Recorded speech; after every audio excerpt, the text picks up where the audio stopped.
आज से कई साल पहले बंद हो चुकी एक अम्यूजमेंट पार्क में माइक नाम का लड़का सिक्योरिटी गार्ड की नौकरी करता है। पर एक दिन ड्यूटी के दौरान जब उसकी आंख लग गई तो सपने में उसे कुछ बच्चे दिखाई दिए। माइक जब उनके पीछे भागा तो एक बच्चा उसके हाथ पर हमला करने के बाद उसे डराने लगा, जिससे माइक की नींद खुल गई। मगर माइक जब उठा तो वहाँ की लाइट फ्लिकर हो रही थी, सिक्योरिटी अलार्म बज रहे थे। पर जैसे ही माइक ने मेन स्विच को बंद करके फिर से शुरू किया तो सब कुछ फिर से नॉर्मल हो गया। इसी बीच माइक जब डोरबेल की आवाज सुनकर बाहर गया तो बाहर वेनिसा नाम की पुलिस ऑफिसर खड़ी थी, जिसने जब माइक से उसके हाथ पर लगी चोट का कारण पूछा तो माइक उसे कुछ नहीं बता पाया, क्योंकि वो खुद भी हैरान था कि उसके सपने में लगी चोट असल दुनिया में उसके हाथ पर कैसे आ गई। तब माइक के हाथ पर पट्टी बांधने के बाद वेनिसा ने माइक से कहा, ये जगह थोड़ी अजीब है, इसलिए सिक्योरिटी गार्ड्स यहाँ ज्यादा दिनों तक नहीं रुकते। और माइक ने जब इसका कारण पूछा तो वेनिसा ने कहा कि आज से कुछ साल पहले यहाँ से कुछ बच्चे गायब हो गए थे और तब से लोग इस जगह को भूतिया मानते हैं। पर आखिर ये वेनिसा कौन है और इस अम्यूजमेंट पार्क का क्या राज है,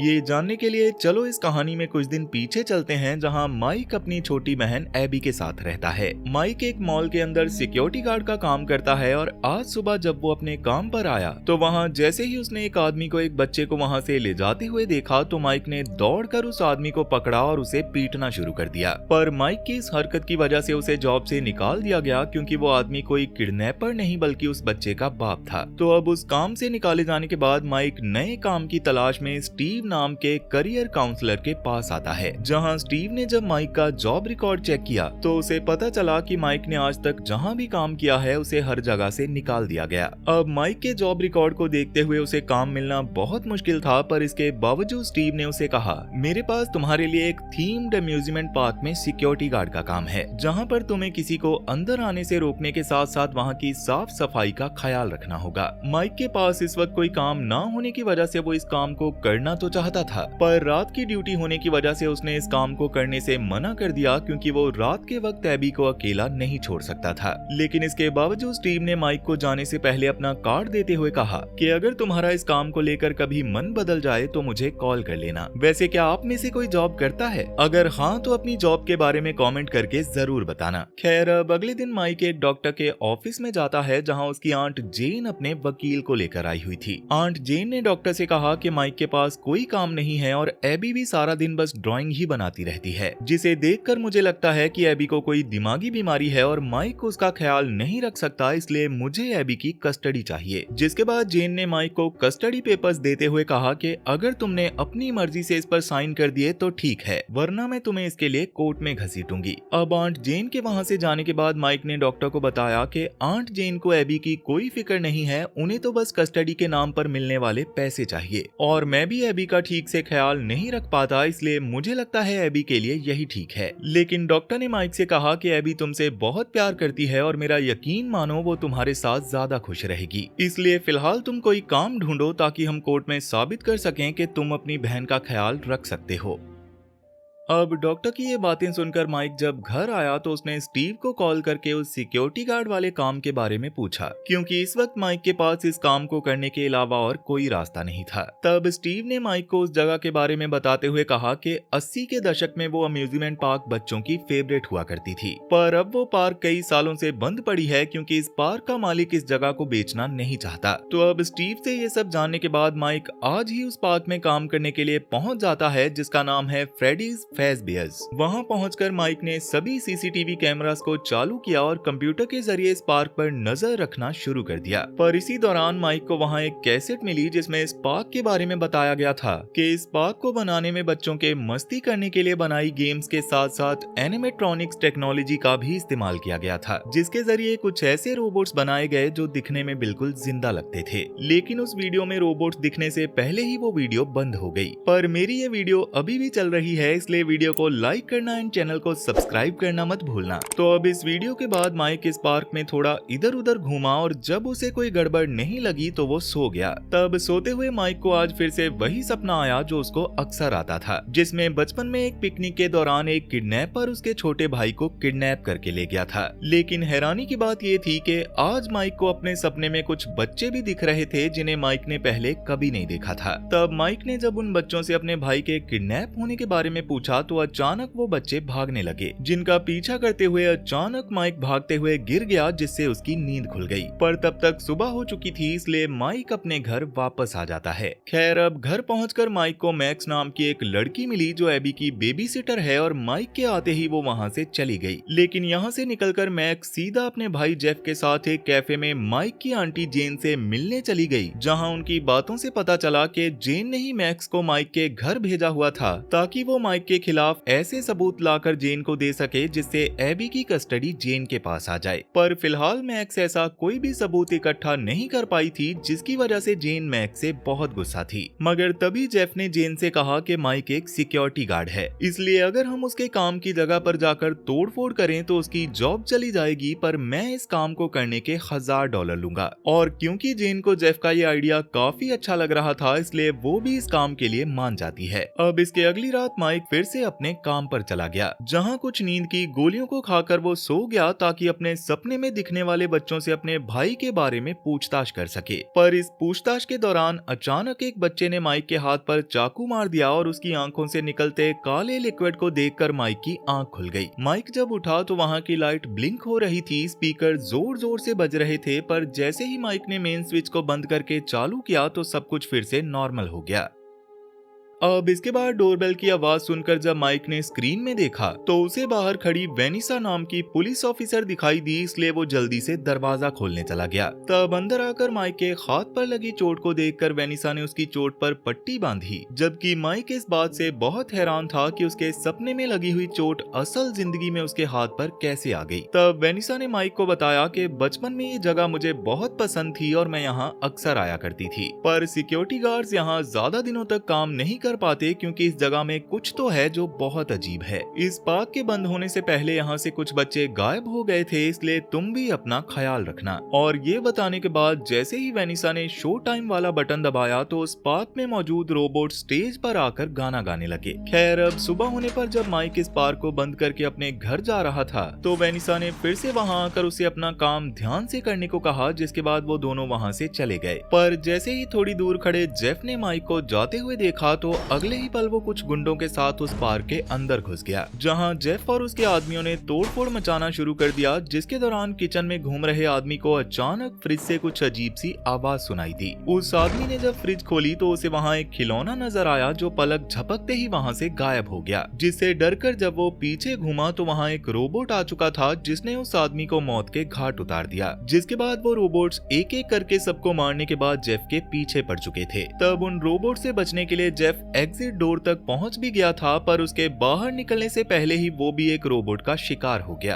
अब इसके थोड़ी देर बाद जब मैक्स वहां आई तो उसे वहां एक बच्चा दिखाई दिया, जिसका पीछा करते हुए जब मैक्स खिलौनों वाले कमरे में गई तो एक रोबोट ने मैक्स का सर धड़ से अलग करके उसे भी मौत के घाट उतार दिया। वहीं माइक जब घर पर आया तो ड्राइंग बना रही एबी के हाथ अचानक वो कस्टडी पेपर्स लग गए जो माइक को उसकी आंटी जेन ने दिए थे, जिन्हें देखकर एबी ने माइक से कहा कि आंट जेन बहुत बुरी और मतलबी हैं, इसलिए मैं तुम्हारे साथ ही रहना चाहती हूँ। तब उनकी इन बातों के दौरान माइक के घर वेनिसा आ गई, जिसने माइक को बताया कि कोई उस पार्क में घुस आया था जिसमें तुम काम करते हो। वेनिसा को वहाँ से माइक की नींद की गोलियां भी मिली थी, जिनकी वजह से उसे लग रहा था कि माइक इन गोलियों को नशे की तरह इस्तेमाल करता है। लेकिन माइक ने उसे इनकी सच्चाई बताते हुए कहा कि जब मैं 12 साल का था तो किसी ने मेरे छोटे भाई को किडनैप कर लिया था और तब से ना तो मुझे मेरा भाई मिला है और ना ही वो किडनैपर पकड़ा गया। इसलिए हर रात मैं अपने सपनों में उसी दिन और हादसे को याद करता हूँ ताकि मुझे कुछ ऐसा याद आ जाए जिससे मैं अपने भाई तक पहुँच सकूँ। और सोने के लिए मैं कभी कभी नींद की गोलियों का इस्तेमाल करता हूँ। मेरी माँ की आज से कुछ दिन पहले ही मौत हो चुकी है और उनके मरने के सदमे की वजह से मेरे पिता भी चल बसे। और ये सब जानने के बाद वेनिसा ने माइक को उस पार्क में काम करने के दौरान चौकन्ना रहने की सलाह दी और वहाँ से चली गई। खैर, बाद रात काम पर जाने से पहले माइक ने कई बार मैक्स को फोन किया,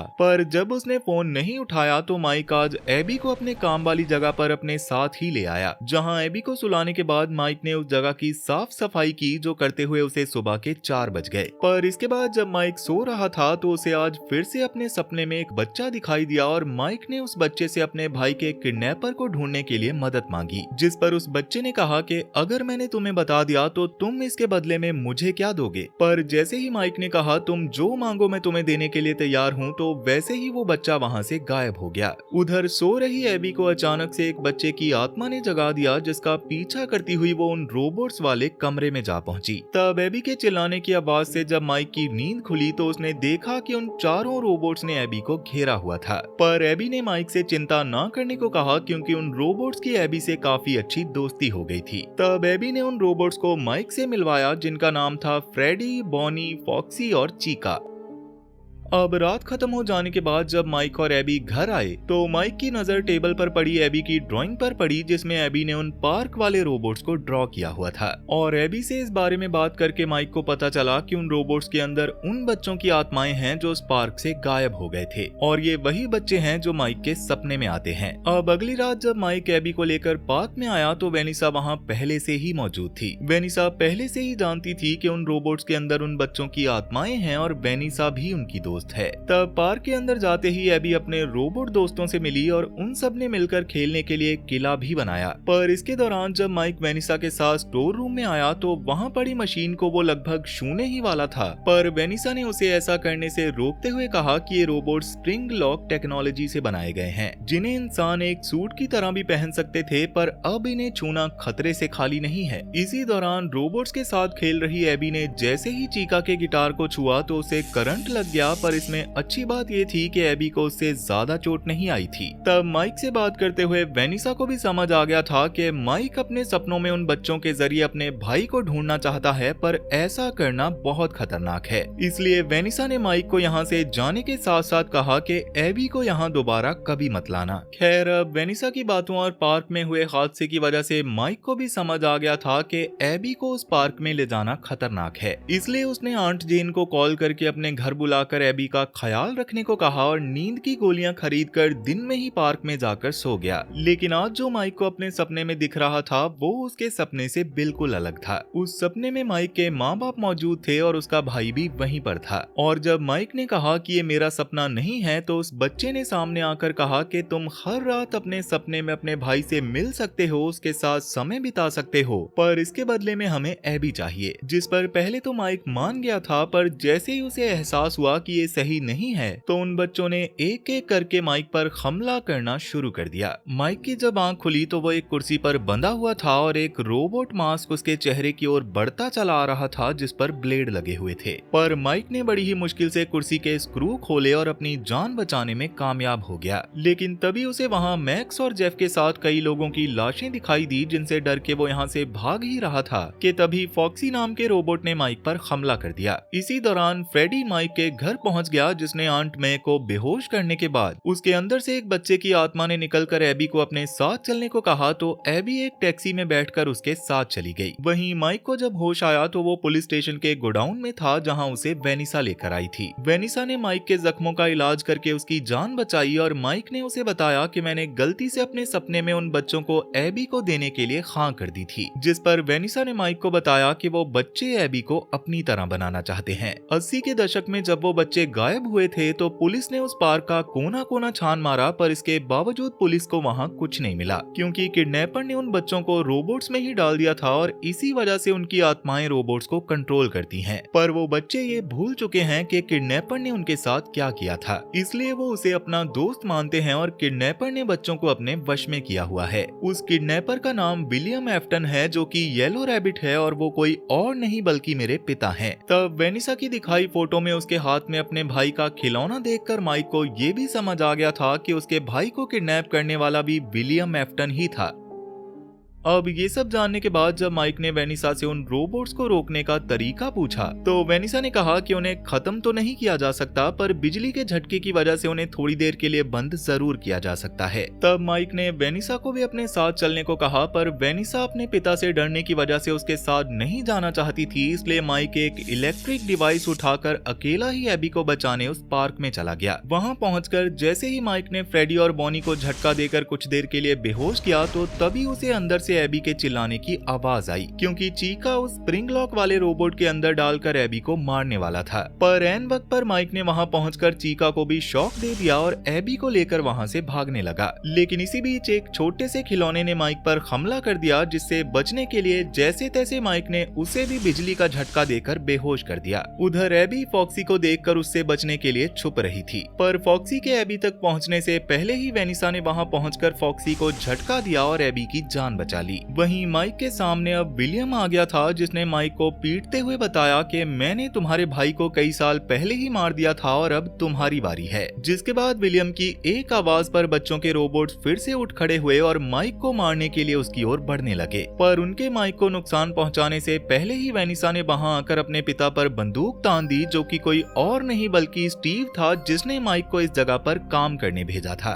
तब वेनिसा ने अपने पिता को ये सब बंद करने को कहा, पर जब वो नहीं माने तो वेनिसा ने उन पर गोली चला दी, जिसके बदले में स्टीव ने वेनिसा का गला पकड़ लिया, यहाँ तक कि वेनिसा के पेट में चाकू भी मार दिया, क्योंकि बंदूक की गोली स्टीव का कुछ नहीं बिगाड़ पाई थी। लेकिन इसी बीच माइक के कहने पर एबी ने अपनी ड्राइंग के जरिए बच्चों के रोबोट्स को ये सच बता दिया कि स्टीव उनका दोस्त नहीं बल्कि उनका कातिल है। तब ये सच्चाई सामने आते ही बच्चों के रोबोट्स ने स्टीव को घेर लिया और कपकेक वाले छोटे रोबोट ने जैसे ही स्टीव के सूट को काटा तो वो सूट स्प्रिंग लॉक्स वाला होने की वजह से उसके लॉक स्टीव के पेट में घुसने लगे। पर स्टीव ने ये कहकर अपना मास्क फिर से पहन लिया कि मैं वापस जरूर आऊंगा। जिसके बाद बच्चों के रोबोट स्टीव को घसीटकर अपने साथ ले गए और माइक, एबी और वेनिसा को लेकर वहां से निकल गया। पर ये कहानी अभी खत्म नहीं हुई, क्योंकि माइक ने वेनिसा को हॉस्पिटल में एडमिट करवा दिया था, जो इस हादसे में जख्मी होने की वजह से कोमा में चली गई थी। पर अब कुछ महीनों के बाद वेनिसा भी बिल्कुल ठीक हो चुकी है और माइक और एबी भी खुशी खुशी एक साथ रहते हैं। लेकिन इस हादसे के बाद से वेनिसा को अक्सर 1982 के उन दिनों के सपने आते हैं जब फ्रेडीज पार्क बच्चों का फेवरेट हुआ करता था, जहां सभी बच्चे मस्ती करने में बिजी थे, पर शार्लेट नाम की लड़की चुपचाप स्टेज के सामने बैठी उन रोबोट्स के आने का इंतजार कर रही थी। मगर तभी छोटी वेनिसा ने शार्लेट के पास आकर उसे अपने टेबल पर आने के लिए इनवाइट किया, जिस पर शार्लेट का कहना था कि उसे उन रोबोट्स के अलावा और किसी पर भरोसा नहीं है। पर इसके बावजूद वेनिसा उसे किसी तरह मनाकर अपने टेबल पर ले गई। लेकिन तभी अचानक शार्लेट ने विलियम को एक बच्चे को किडनैप करते हुए देखा और डर के मारे वो वहां मौजूद बड़े लोगों से मदद मांगने लगी, पर किसी ने भी उसकी बात पर यकीन ही नहीं किया।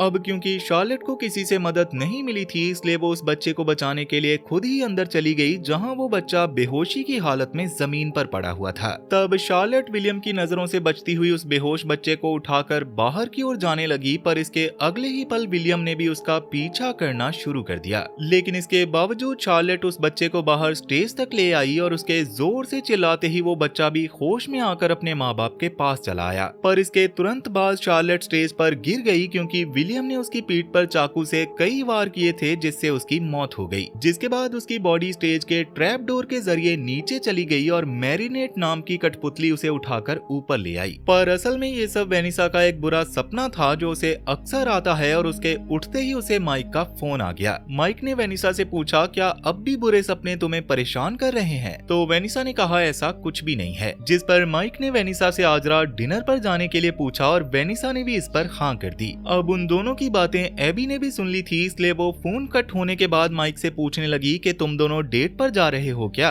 पर माइक ने कहा, ऐसा कुछ भी नहीं है, क्योंकि मैं और वेनिसा बस अच्छे दोस्त हैं।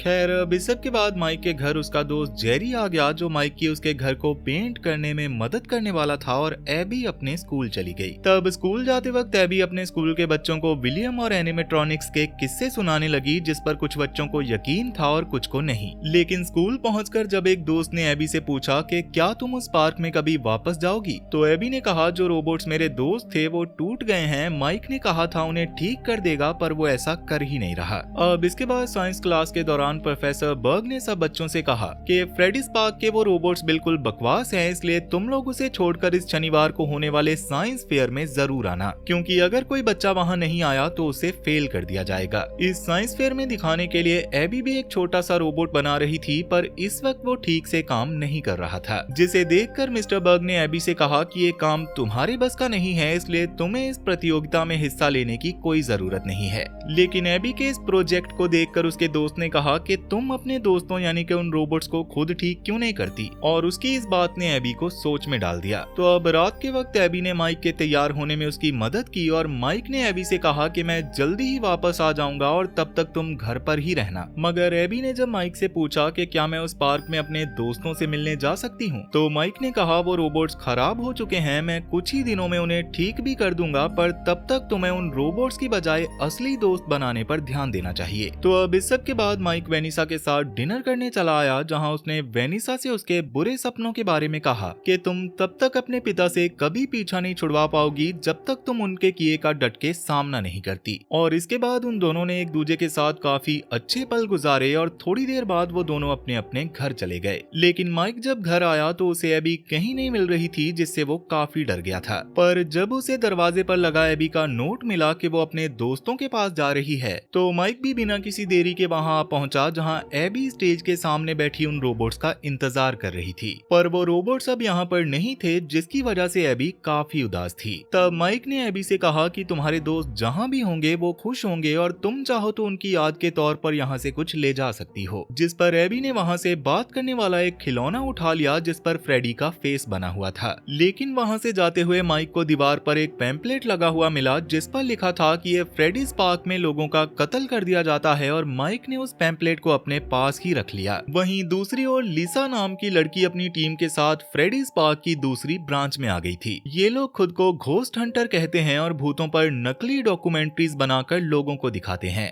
तो अब उस जगह पर पहुंचकर उन्हें माइकल नाम का आदमी मिलता है जो यहाँ का सिक्योरिटी गार्ड है, और वही इस जगह को दिखाने में उनकी मदद करने वाला था। तब माइकल उन्हें उस पार्क के अंदर ले आता है, जहाँ मैरीनेट की एक फोटो देखकर उन सब ने माइकल से मैरीनेट के बारे में पूछा, जिस पर माइकल ने बताया कि मैरीनेट वायरलेस सिग्नल्स का इस्तेमाल करके बाकी रोबोट्स को कंट्रोल करती थी। अब इसके बाद थोड़ा आगे बढ़ते वक्त लीसा की नजर फ्रेडी, बॉनी और चीका नाम के 3 रोबोट्स पर पड़ी जो दिखने में बिल्कुल नए लग रहे थे। और माइकल का कहना था कि कई कोशिशों के बाद भी फॉक्सी को ठीक नहीं किया जा सका। अब इस सब के बाद लीसा को एक अजीब सी आवाज सुनाई दी जो उसके अलावा किसी और को सुनाई नहीं दे रही थी। खैर, अब इसके बाद बाकी सब पार्क के और अंदर चले गए, जबकि लीसा ने उसी जगह पर रुकने का फैसला किया। रॉब अपने मोशन डिटेक्टर को फॉलो करता हुआ बेसमेंट की ओर चला गया, जहां अचानक एक बल्ब टूटने पर वो डर के मारे वहां मौजूद नदी में गिर गया। तब मैरीनेट का एक खिलौना उस पानी में गिरा, पर अगले ही पल पानी में मैरीनेट के कई खिलौने आ गए जिन्होंने रॉब का खेल हमेशा के लिए खत्म कर दिया। उधर एलेक्स इस वक्त माइकल के साथ दूसरी जगह पर था, जहां अचानक एक रोबोट ने हमला करके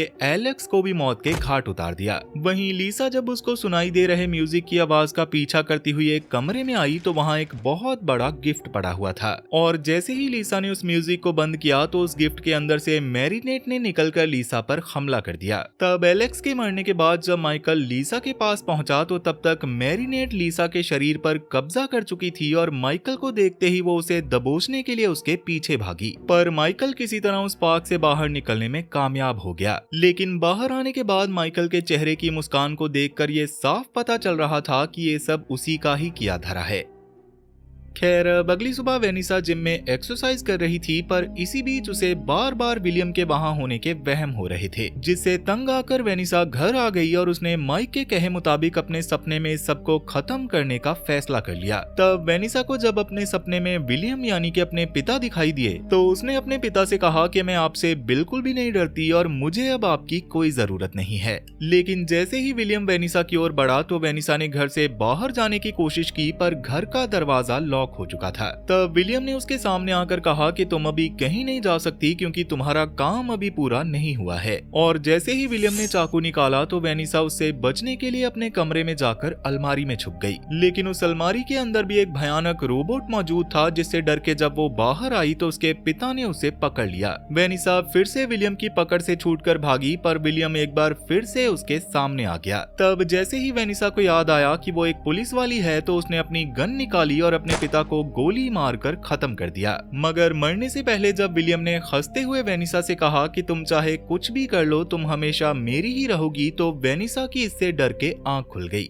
दूसरी ओर एबी उस पार्क से लाए हुए बोलने वाले खिलौने के जरिए अपने रोबोट दोस्तों को बताने की कोशिश कर रही थी कि उसे उनकी बहुत याद आती है, पर एबी को उसकी बातों का कोई जवाब नहीं मिला। लेकिन रात को जब एबी सो रही थी तो अचानक उसे उस खिलौने से चीका की आवाज सुनाई दी, जिसका कहना था कि हमें तुम्हारी मदद चाहिए। तब चीका के बताए अनुसार एबी अपने दोस्तों की मदद करने उसी पार्क में आ गई जहाँ मैरीनेट ने लीसा को कब्जे में किया था। उस पार्क के अंदर आकर फाइनली एबी की मुलाकात चीका से हुई, जिसे देखकर वो बहुत खुश थी। एबी ने नोटिस भी किया था कि चीका काफी अलग दिख रही थी और उसका बर्ताव भी पहले से काफी अलग था, पर उससे मिलने की खुशी में एबी ने उससे कोई सवाल नहीं पूछा।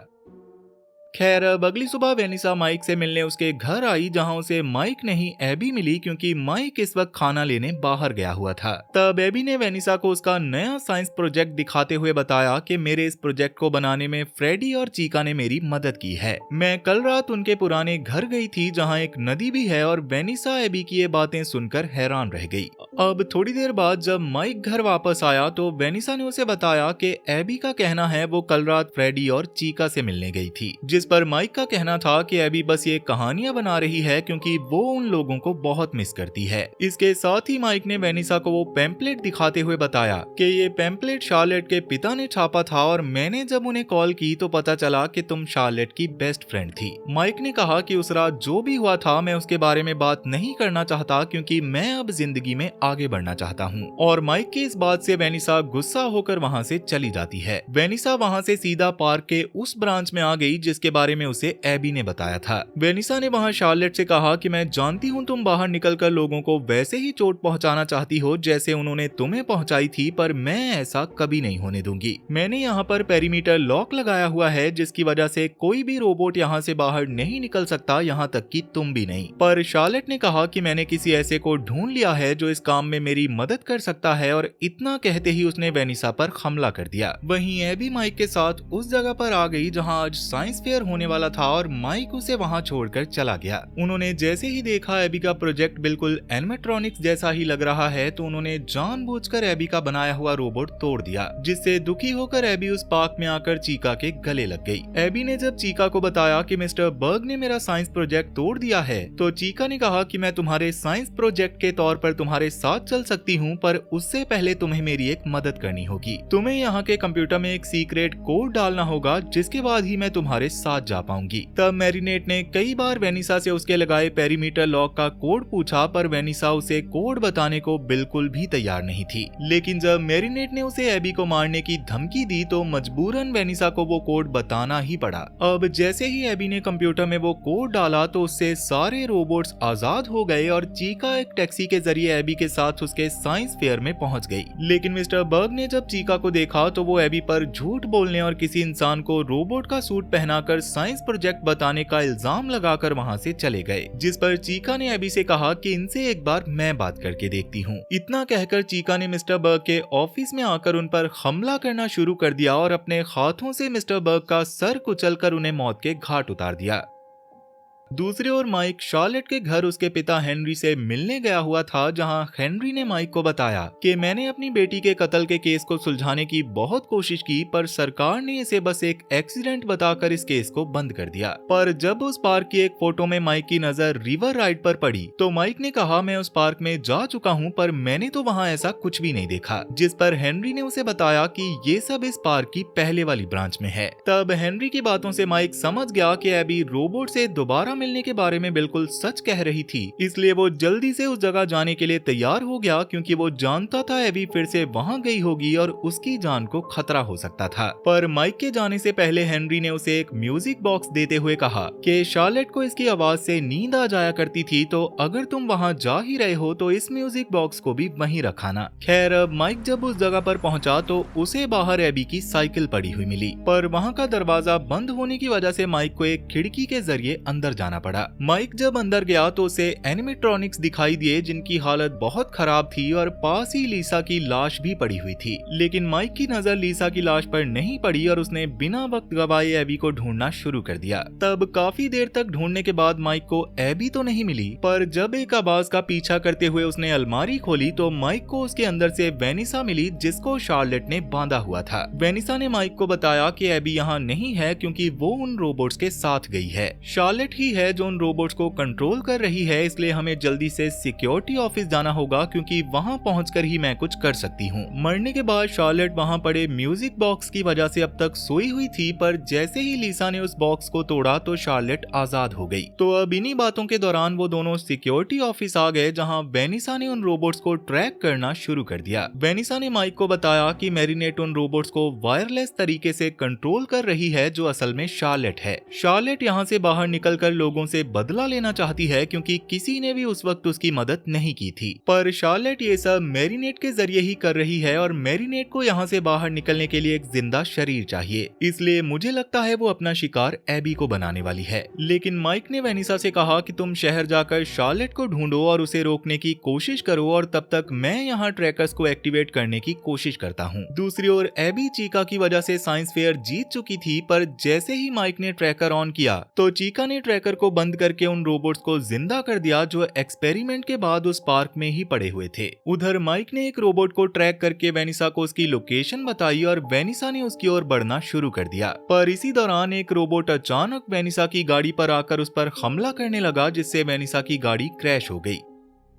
दूसरी ओर एक रोबोट एक आदमी के घर में घुसकर उसे और उसकी बीवी को मारने ही वाला था कि इसी बीच वेनिसा ने फिर से अपनी गाड़ी दौड़ाकर उस घर में ठोक दी जिससे वो दोनों रोबोट्स बर्बाद हो गए और उस कपल की जान बच गई। वहीं पार्क के अंदर माइक पर भी हमला होना शुरू हो चुका था, पर माइक ने जैसे ही उस रोबोट के सामने फ्रेडी का मास्क पहना तो वो रोबोट उसे भी एक रोबोट समझकर वहां से चला गया। पर इसके अगले ही पल कुछ और रोबोट्स माइक को मारने के लिए उसकी ओर बढ़ने लगे, इसलिए माइक उनकी पकड़ में आने से पहले पेरीमीटर लॉक को एक्टिव करने की कोशिश में लग गया। इसी बीच एक रोबोट डेबी नाम की बच्ची के घर में घुस गया जो एक चाकू की मदद से डेबी की मां को मारने ही वाला था, पर डेबी बीच में आकर उसकी मां को ना मारने के लिए उससे रिक्वेस्ट करती है, मगर इसके बावजूद वो रोबोट डेबी की मां पर वार करने ही वाला था कि एन वक्त पर माइक सिग्नल डीएक्टिवेट करने में कामयाब हो गया जिसकी वजह से सारे रोबोट्स बंद हो गए। लेकिन इस सब के बाद माइक ने वेनिसा को बताया कि मैंने सब रोबोट्स को बंद कर दिया है, पर मैरिनेट अब भी एक्टिव है और वो मेरे घर में है। और ये बात पता चलते ही वेनिसा और माइक जल्दी से उसके घर की ओर भागने लगे। वहीं माइक के घर पर एबी को बेड पर लिटाने के बाद अचानक चीका की बॉडी के अंदर से मैरिनेट ने निकलकर एबी को दबोच लिया, जिसके बाद सभी रोबोट्स फिर से एक्टिवेट हो गए। इसलिए मदद लेने के लिए माइक इस पार्क की उस ब्रांच में आ गया जहाँ वो काम किया करता था। वहाँ आकर माइक ने उन भूतिया बच्चों से एबी की जान बचाने के लिए मदद मांगी, पर उन बच्चों ने माइक की बातों का कोई जवाब नहीं दिया, इसलिए माइक को खाली हाथ ही वापस आना पड़ा।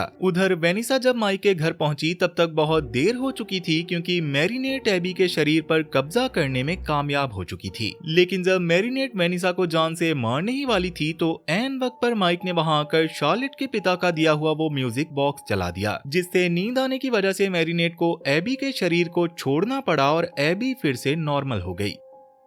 पर उन लोगों के वहां से निकलने से पहले रोबोट ने वहां आकर उन्हें घेर लिया और माइक के घर पर माइकल आ पहुंचा। माइकल ने माइक को बताया कि मैं वेनिसा का भाई हूं और ये सब मैंने ही किया है क्योंकि मैं अपने पिता के अधूरे मिशन को पूरा करना चाहता हूं। लेकिन जब वेनिसा ने इस सब में माइकल का साथ देने से मना किया तो माइकल ने सब रोबोट्स को माइक, वेनिसा और एबी को मारने का आदेश दे दिया। पर उन रोबोट्स के उनको मारने से पहले ही वहां पर बच्चों की आत्माओं वाले रोबोट्स आ गए जो एबी के दोस्त हैं और उन्होंने माइकल के रोबोट्स को मारना शुरू कर दिया। उन्होंने एक एक करके उन रोबोट्स को खत्म कर दिया, पर इस सब में माइकल उनसे बचकर भाग निकला। तो अब ये सब होने के बाद एक बच्चे की आत्मा ने रोबोट से बाहर आकर एबी से कहा कि हम हमेशा इन रोबोट्स में नहीं रह सकते, इसलिए अब हमें स्वर्ग जाना ही होगा। जिसके बाद उस बच्चे ने माइक से कहा कि मेरे जाने के बाद एक और खतरा आएगा जो इससे भी ज्यादा खतरनाक होगा, और इतना कहकर उस बच्चे की आत्मा गायब हो गई। अब इस सब के बाद माइक एबी को लेकर घर से बाहर जाने वाला था, पर वेनिसा को अपने साथ आता देख उसने वेनिसा से कहा